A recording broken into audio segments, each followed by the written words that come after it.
Greetings to my Muslim friends, Buddhist friends. I would like to start as a monastic with a very short chanting. This chanting, it was composed here in Chiang Mai 200 years ago, but because it's praise to the female monastics, nobody ever chanted it. So allow me to chant only first one. There were altogether 13 Arhateris, or female saints in Buddhism, praised by the Buddha himself. But I will just give you just the taste of the very first one. Ratan yunang bhikkhuni nang kotami chinnamatu cha thapita akatha namhi satha soting karo tuno. With the blessing from the very first bhikkhuni, fully ordained nun in the Buddha's time, that was the Buddha's own stepmother and aunt. Allow me warm greetings to my host.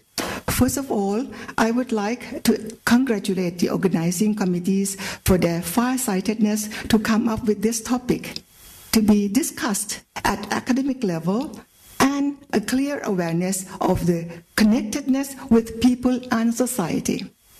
The Venerable Buddhadasa, a very renowned Buddhist monk in Thailand of the previous century, once compared the educational system in our country to a dog without a tail, meaning that it has no purpose and it is incomplete.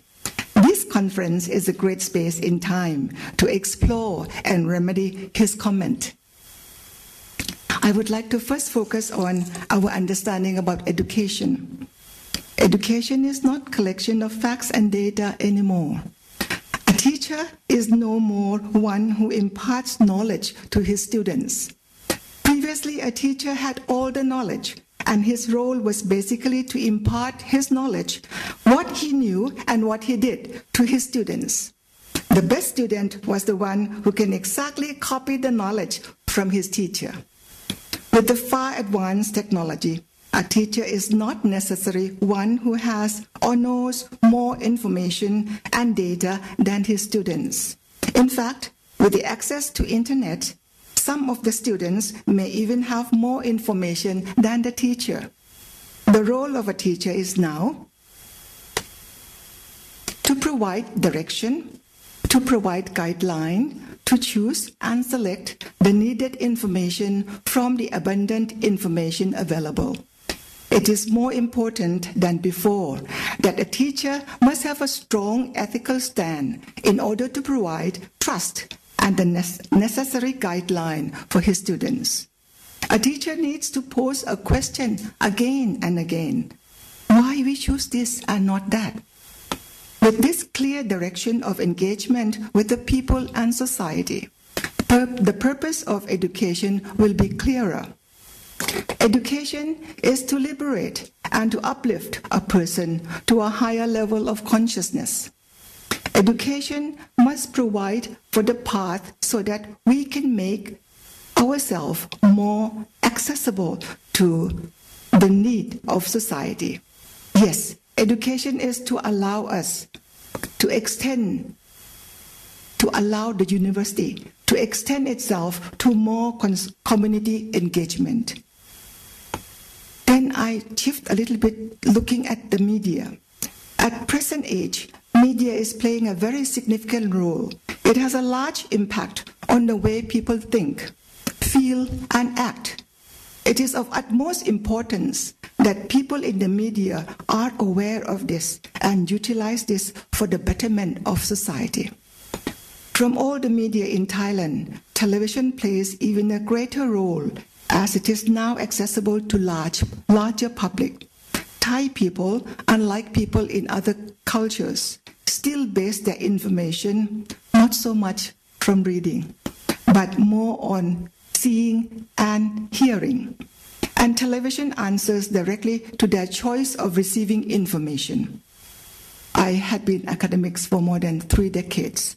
I write many books, but only one time when I was on television discussing certain issue for 2 hours. That was the first time that I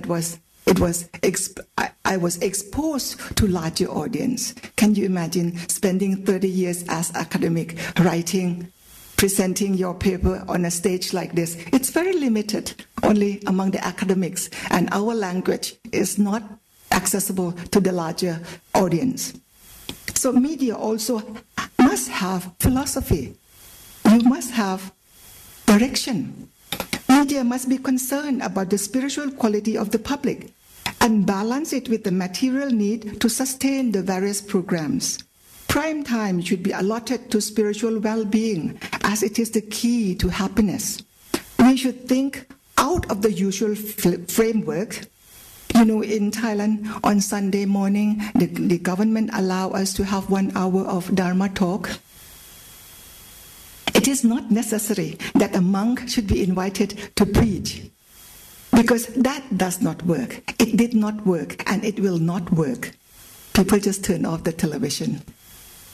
There must be some other alternative so that television program can come up with examples to show the happy lifestyle that can be applicable to all academic classes, all economic classes of the audience. Media can pick and choose consciously to provide the alternative to otherwise seemingly bleak situation. We had so much water, much more than we needed. for the past two months. And we were really down in our heart. And yet you see this photo, of a man with the water up to his chest, with a dog on top of his head. That kind of message gives you a smile. Yes, even during the difficult time, we can still enjoy, we can still express our human-heartedness, our compassion. The advancements of science and technology. With the advancement of science and technology, we indeed come a long way. Even in my lifetime, 20 years ago, as a columnist, first I wrote manuscript with my handwriting. It took 2 hours to finish this 4 pages long A4, and then I sent it to a typist. A typist takes about 1 or 2 days before she comes back to me to proofread. I made correction and sent it back to her, and she retyped over, and then it takes 2 more days to send it by post in order to get to the hand of the publisher. The whole process took around a week. But now I type on my computer. I finished 4 pages of A4 within 1 hour. Just 1 minute, click, went through by email, and my publisher already got my article. So from 7 days, it is now squeezed into 1 hour and 2 minutes. Yet, we still hear problems from the press for not having manuscripts on the deadline. See, we are progressing with this technology. The technology really helps us a great deal, but still we lag behind.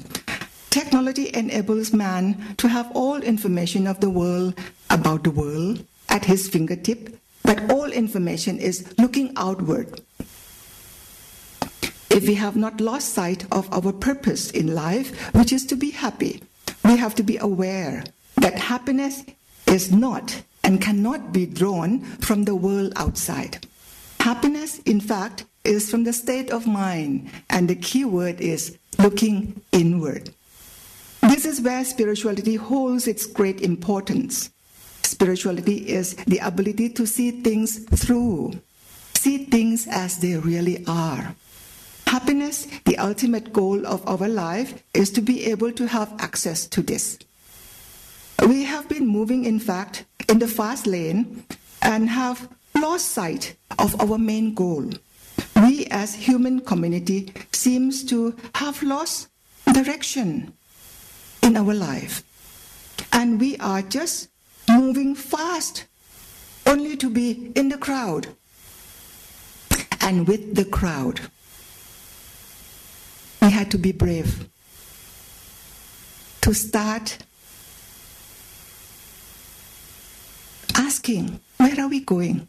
Where are we going? Wait a minute. This may not be the direction that I want to go. Be brave to step aside. Do not join the rat race that eventually lead us down the cliff. You know the story, how this man with the flute, he was playing the flute and all the rats came out and just follow him. So we have to be very careful, conscious. After all, we are human beings. The Buddha reminded us that there are 4 kinds of speeches. That which is not true and not beneficial. That which is true but not beneficial. That which is true but beneficial. And the last one, both true and beneficial. Beneficial to oneself and beneficial to others. The Buddha suggested that we practice only the last one. True, beneficial to ourselves and to others. This is very important, and it should be a guideline for the ethics of the media. Technology provides us with access to internet. Many of us now use Facebook on a daily basis. I already put on my Facebook that I'm here. Why do we like to post message on our Facebook? What kind of message we are sending out? What is the ethic behind it? We are being trapped into this habit of modernization without giving much thought. Use the guideline from the Buddha and we will be sending out more positive vibration and be kind to our readers. Many of the messages sent out in the Facebook are nothing but trash, emotional garbage. Do not create any more garbage beyond necessity. Unmindful messages sent out through internet can be more destructive than global warming, as it causes direct negative vibration, destructive to senders as well as to receivers. The need to go beyond human society. We are facing a real crisis of global warming. The most recent crisis that we faced in Thailand was this mass volume of water. It is true that it was caused by selfish and self-centered politicians, but it was also an early warning of an uncontrollable natural disaster cutting across. There is no one country that will be safe from this uncontrollable natural disaster that is coming. We human species have been so accustomed to think with pride that we are the focal point of the world. But in fact, we are just a minute particle in this universe. We have to reverse our thinking and mindset to accept this reality with this great respect to the Mother Earth. Maybe we will come to some sense to address human society within the setting of larger universal perspective. Raising consciousness to address this issue must be done not only from government level, but also from university. So far, university has not played a significant role to address the issue as yet. With this conference, I hope that university will be more ready to work for community engagement. Allow me to give you a little sense of what we do among the Buddhists. Among the Buddhists, we have a group called International Network of Engaged Buddhists. Even as a nun, I am engaged not to get married, engaged to be concerned about social issues. So let me share with you that when the Buddha sent out the very first group of monks to go out in the village, he reminded them that there were 60 of them, the very first batch of Buddhist monks. There were 60 of them. He told them to go one person in one direction. And this is the instruction he gave. Be beneficial to yourself and be beneficial to others. So this is the key word for the engaged Buddhists to use, that whatever we do, we are beneficial to ourselves and also to others. So for myself to be ordained is not the end, but to be ordained is a mean to an end, so that we can fulfill the fourfold of Buddhists as the Buddha already established. The Buddha said it's among the fourfold Buddhists, the monks, the female monks, and laymen and laywomen. These are the foundation. The four of you, brothers and sisters, go ahead and take care of Buddhism. So our responsibility as Buddhists, we are to study his teaching, we are to put into practice his teaching, and if there is some outsiders saying anything against Buddhism, you must be able to defend it. As Buddhists, we know that we have not even done the first one yet. So we are in this process. While we are educating ourselves, we are being engaged, we also care for society. And we would like to move along with society. So start now from where we are. At the end of most international academic conferences, we went home with more papers, mostly unread. But this conference is unlike the previous international conferences, as it has great concern about the role of universities and communities. Let this conference be a blueprint to start putting ideas into practice. University is not a space for higher learning only. People walk the campus ground should be a role model to society at large. Let them be the people who learn to live happily and harmoniously among their own species with great sense of caring and nurturing each other, men, women, human and animals, human species, and the universe. Let us be connected as one human family, and let us begin here. Thank you.